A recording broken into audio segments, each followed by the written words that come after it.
Today, we're going to take an inside look at how Fox live valve shocks increase the capabilities of the all-new 2021 Ford F-150 Raptor.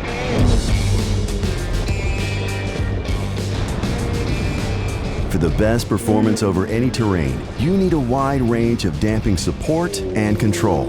One factor that makes this possible is that the shocks are simply bigger. The diameter of the shock body and internals are increased to produce more support. Additionally, the shock's internal bypass design and the upgraded live valve technology control doubled the damping support of the previous generation.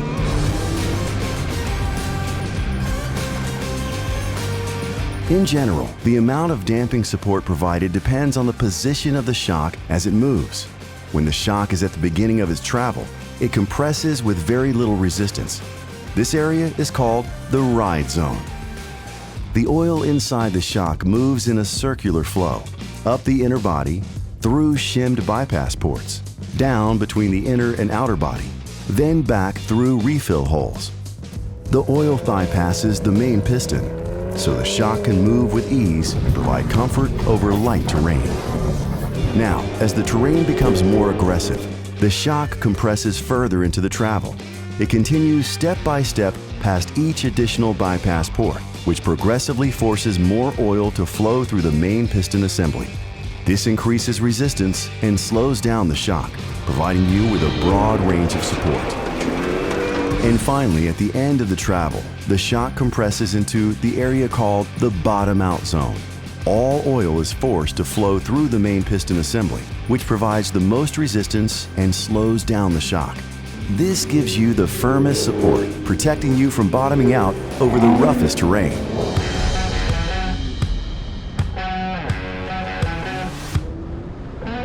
While these broad internal bypass zones determine the base level of damping support, it's the live valve technology that allows more range and precise adjustments as you drive. The race-proven live valve system uses sensors to gather real-time data 500 times a second. Then, the Raptor's new algorithm interprets data and creates a predictive model based on your current driving style and terrain trajectory.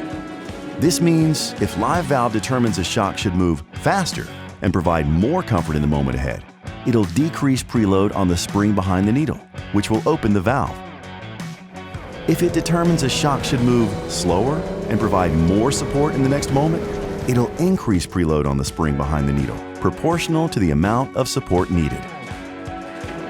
If the terrain becomes even more aggressive, these adjustments to the needle work in tandem with the boost valve, which uses hydraulic pressure to progressively increase support and protect you from bottoming out. Thanks for taking the time to join us today for an inside look at how live valve and internal bypass work together to provide an unprecedented level of performance in the new 2021 Ford F-150 Raptor.